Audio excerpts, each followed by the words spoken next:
Hello Jones, it's Remy here. Today I'll be making a build guide on a build that I have been playing recently, which is the Ignite Elementalist Ignite build.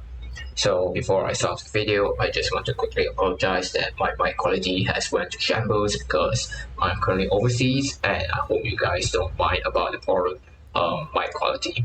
But anyway, before I start progressing the guide, so I'll just quickly show a demo on how the build performs on normal mapping. And I will also show a very quick showcase of the Sanctum, so you guys can see if this build suits you or not for the Sanctum runs. So clearing the build is very smooth for me, but you have to run into their faces and you have to detonate on top of their faces. It looks something like this. So it feels a bit melee, but I think most players don't mind how this plays out because you have to click a corpse in order to detonate. So you have to run into their faces with the corpse walker to summon the corpse on top of them, and you detonate the corpse that is summoned by the corpse walker. And this is how you play out the build. And with an Ignite Prolife, your clear should have minimal issues. And it should be pretty smooth for me up there. Alright, there's the Sanctum. I'll just show the Sanctum up once I kill the boss. So I just rush the boss. So for bossing, you actually want Flame Surge, but I just put on Void Spear because I have been spamming Spectres a lot. So the boss dies fairly quickly. As you can see, there is 29% more life along with 57% life gain as max ES, so that's how fast I kill the boss. Anyway, let's do the Sanctum run. So we only have about 3 rooms that we can run, so I hope that we can find some better arenas so I can just demo how the build performs on Sanctum. It's taking a bit. So this is alright, this is defeat all guards, which is fine. Anyway, you have to go in front of their faces, but when you kill the guards so quickly, it doesn't really matter or not that you are a bit close to them. As you can see, the guard just vanished. I also have some other footages in my YouTube channel if you are interested in seeing how the build performs on the Leica, which is the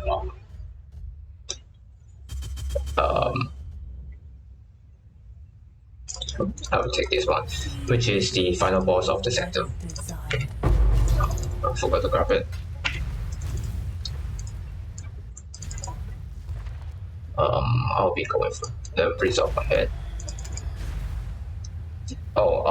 So I currently only have 1 wound, which is currently have 2 wounds after I got the pack, and then I have 4 afflictions.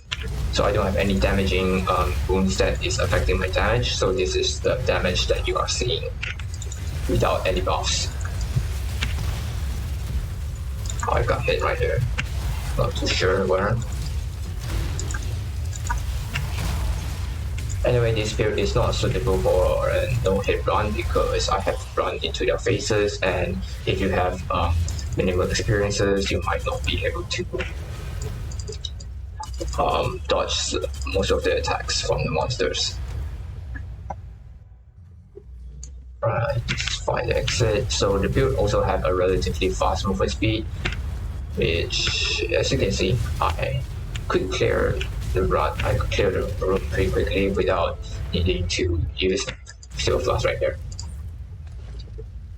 I don't think I need anything. I don't really need this. Yeah, I think I can just grab carefully to call it play.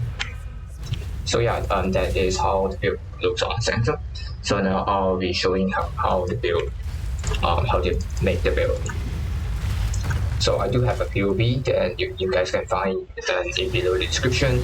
So I will not be covering what gear you should take, but do know that please copy the gear as much as possible because you don't want to swap some of the items. For example, you don't want to swap this Polaric Devastation with something like Black Flame, and you come ahead and tell me, hey Remy, my build is dealing 0 damage. What's wrong with my build?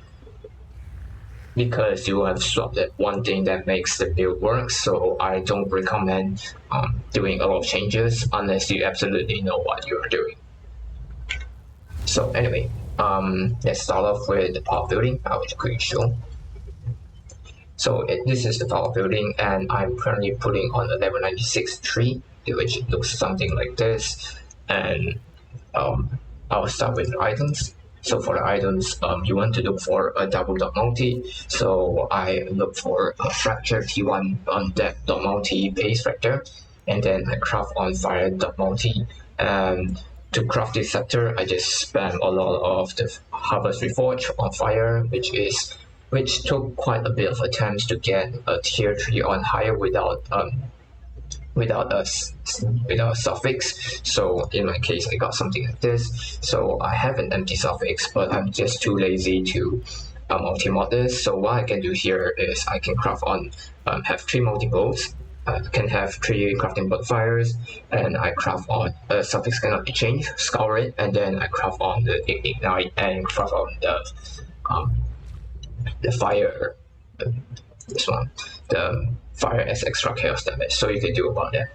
And then for the shield, you just want to go for an Aegis Aurora. So this one is pretty much fixed. You don't want to change the shield, and it's pretty much straightforward. For Aegis spell, you just look for the detonated enchant, and there are not much alternatives. You can also look for reservation efficiency, but I don't think you really need the reservation efficiency enchants. So I just think that additional corpse is pretty good, and you don't really change that. Income heart is pretty straightforward. I won't explain that. For the gloves, you just want to look for high ES base, and then you put on the fire exposure along with the fire dot multi when you are near an enemy when you are near an unique enemy. You don't really need the glove enchant, which in my game I don't really have one. You can see right there. So you can just buy one, which you do want the dex because the build has some intricate issues. So you can see there's strength issues right now, but I can just craft a strength on this belt, which is just a placeholder for you guys to see what stats you really need. But you can just craft on the strength on the belt anyway. You just generally want to have attributes such as dex on your gloves. And for the boots, this is mandatory. You don't want to swap this at all. You use the corpse walker. And then for the enchant, because you have CI, we get stunned very often, especially in places like Simulacrum. I recommend getting the avoid being stunned. The avoid being stunned, which is this. Guardian corpse walker boots. Anyway, for the amulet, you just go for eternal struggle. So there are a lot of options that you can go for an amulet, and there are the OME, which you can go for malevolence, or you can go for discipline. But I don't, or even the purity of elements. But I actually don't recommend going for the OME because you don't really need the empty reservation, because we already lacking on gem sockets. So we just go for an eternal struggle. We want to go for a searing is dominant because we can't really crit often. As you can see, we only have a 10% chance to crit. So going for the eternal dominant is kind of useless. So we just go for the cult. And for the implicit, I recommend going for the fire dot multi while and unique enemies near, which is what I have. And then if possible, you go for the reservation efficiency one, and then you allocate charisma. So this is the ideal eternal struggle you want to look for. And then for the ring one polarization, and just put it on the left slot. That's pretty much it. And this is for the variety spell, so you just go for an elemental weakness and non-challenge to mana cost. And for the belt, you just go for max ES and some rest. You can also go for the conqueror influence for the maximum percentage ES, which is I believe was Crusader. I think it's a prefix maximum. No, I was looking on the scepter. Let's go for this. yes, this is that you can go for this increased maximum energy shield, which can be very expensive, but I don't really need it, and because I have actually level 2, level 98 without needing that. Anyway, moving on. For the flask, you just go for a bunch of resources or just the game charges when you're hit by an enemy. Yeah, all of them for all of your flasks, you just go for that. And then for the unique flask, you can go for Cinder Swallow. You can also go for a Ball of Faith, but I find Cinder Swallow is more important than Ball of Faith, so I don't think you really need Ball of Faith anyway. Now for the jewels, I went for Little Pride with double the Ignite deal 10% damage faster, both of them right here. So I won't really cover about that because it also helps on strength. Anyway, for the clusters, I think you can just copy and paste just one Fan of Flames because we don't really have a pro lift elsewhere, so this is pretty important. And other important stuff I want to mention is the 25% increase effect because we actually have some issues with reservations. So if you go for the 25% effect, you can get a 7% of the reservation efficiency. So in my platform building, I use the what is it called, the skill tab. Let me check for it. Configurations, all the custom modifiers here, so you can see the 4% comes from small cluster jewels. So in there you can get about like 4% increased reservation efficiency to open up some empty mana for your build. And you just go for malevolence and then a determination. Oh, I forgot to mention one important thing for the release veil. Make sure to get the veil with a +2 to level socket gems because we want to socket Enlighten on this.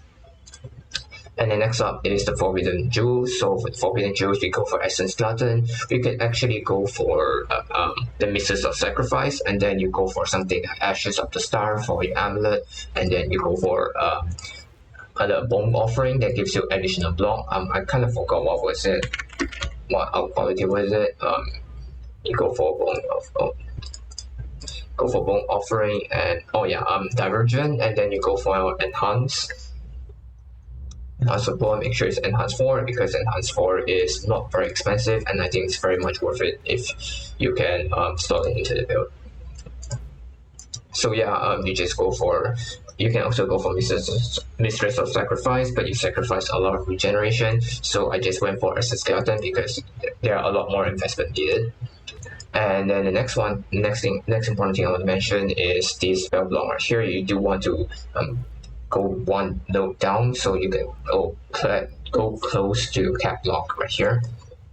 And then for the Eternal Fold, you just go for Large Ring, and then make sure the resistance roll is as low as possible, so you can grab these two nodes right here. So and then the Watcher's Eye. So for the Watcher's Eye, I went for a gain energy shield, affected by discipline, and damage over time multi. So in order to maximize the gain ES per hit, I use Void Spear for most of the clearings, especially in simulacrums, because this actually helps out on a lot of your recovery. So I highly recommend going for ES gain per hit.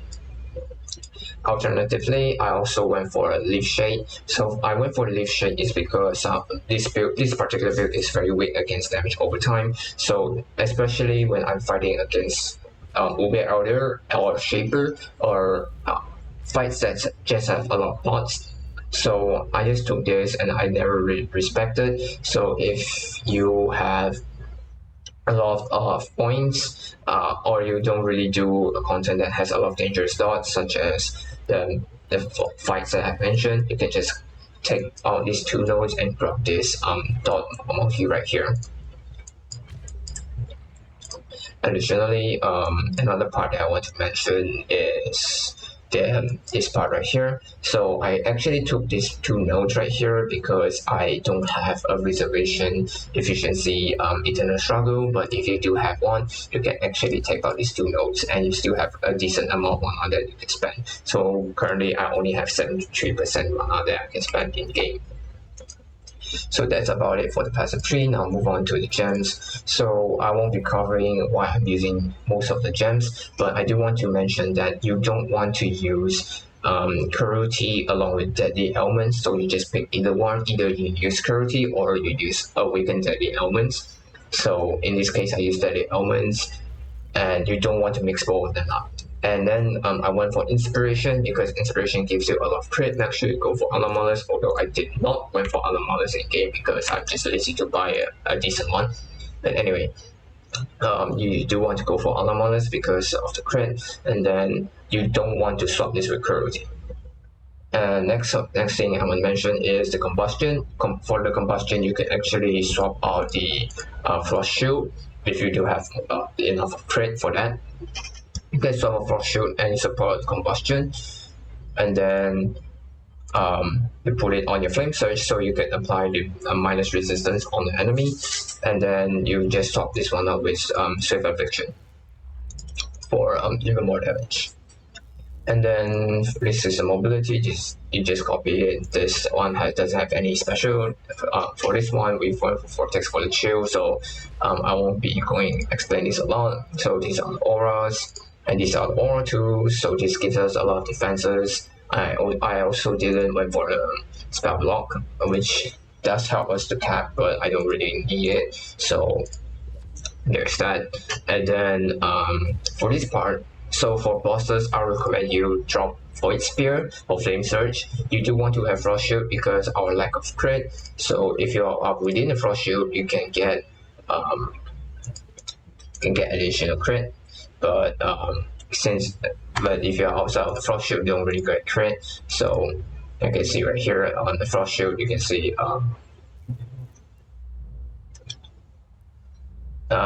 you gain spell crit per stage, so that helps out for a bit of crit. Additionally, I'm actually not sure if that helps a lot on crit, but I do notice some difference, but I hope that it does. But from PoB's perspective, it says that does not. But anyway, I still use it because it provides a lot of defense and survivability, especially in Simulacrum. So I just kept this for a very long time.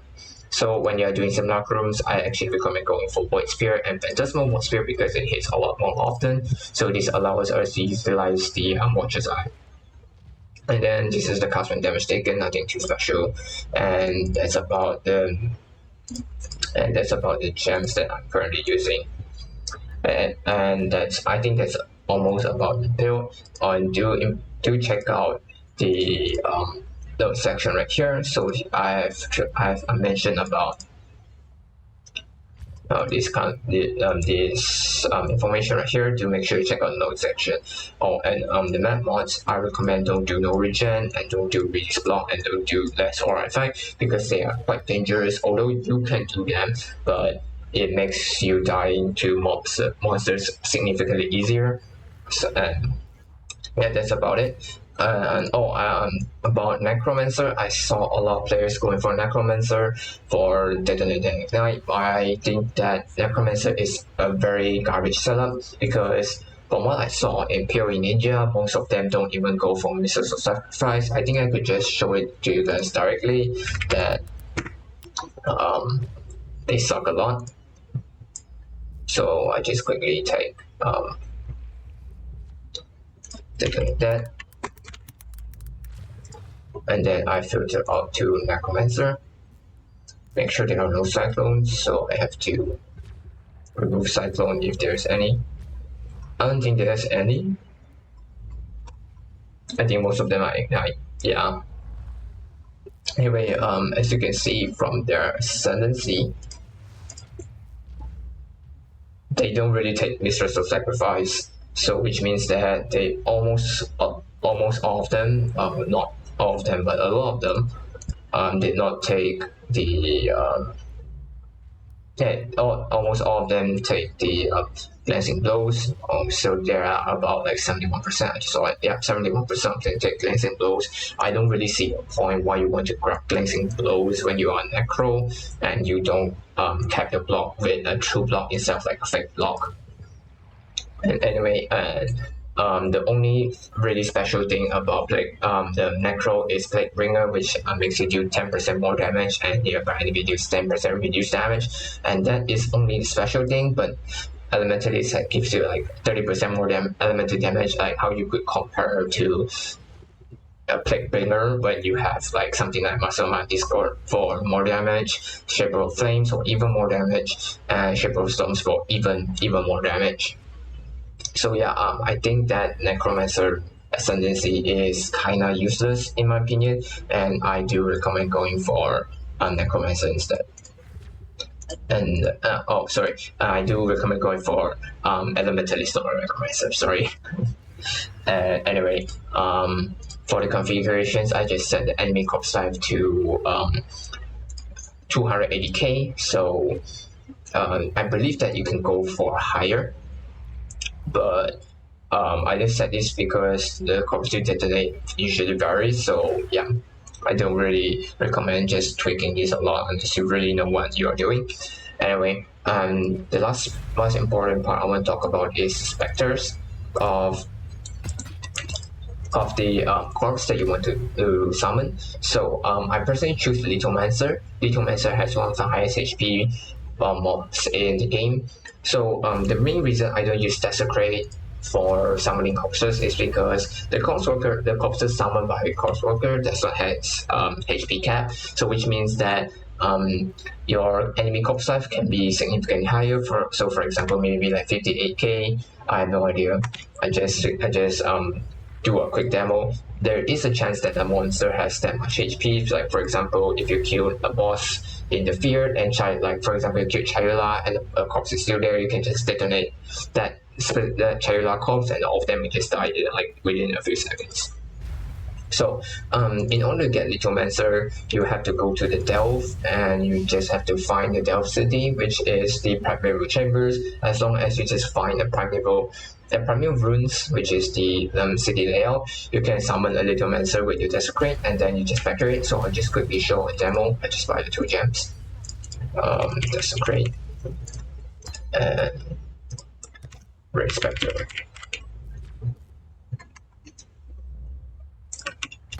So just quickly demo how you can summon the monsters.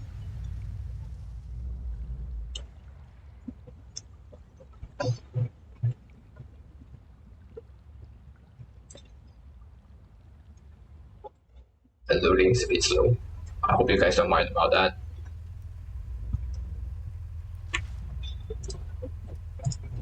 So you just summon the corpses. So you just find Lithomancer. So for example, it's right here. Oh, yeah, it's all the Lithomancer corpse right here.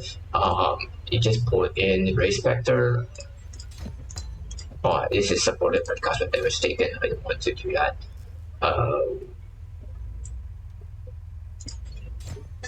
Let me just grab this one.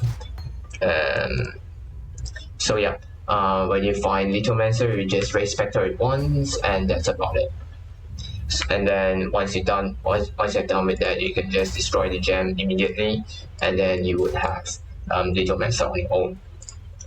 And the other corpse that I recommend going for is the Herald of Kitabas, which you can find on the canals.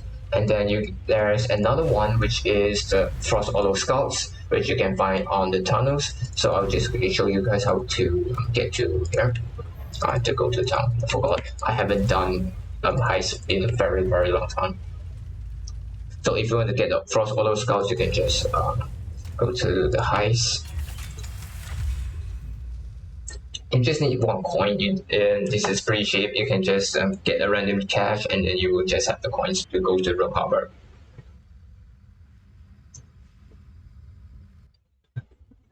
So same deal as before, which you get Desecrate and you get the Race Spectre, and then you just you just buy a contract. So you just filter out tunnels. So you can see I found one, which is tunnels right here. And then all this requires Demolition 2, unfortunately, which yeah, I can't run this, but so I believe that this shop vendor who actually just reset. So if you can't get one from the vendor, you can just buy from other players. So you just go to there, and then same deal, which is you just desecrate and then you raise Spectre, and then just delete the gem, and you would have Frost Order Scouts on your Spectre bank. So yeah, that's about the important part of the build. And I suppose that I'm not missing anything else. So yeah, that's all for the build. So I hope you guys enjoy this build. Well, and if you do have any questions or comments, you can just leave it down on the comment section. Or if I do miss anything else, you can also mention down in the comment section. I will reply to your comments. And yeah, once again, I just apologize for my mic quality is kind of shit, and I don't really have a script for this video also. So yeah, I hope you guys don't mind about that. But anyway, that's all for the video. I see you guys next time. Goodbye, Excels.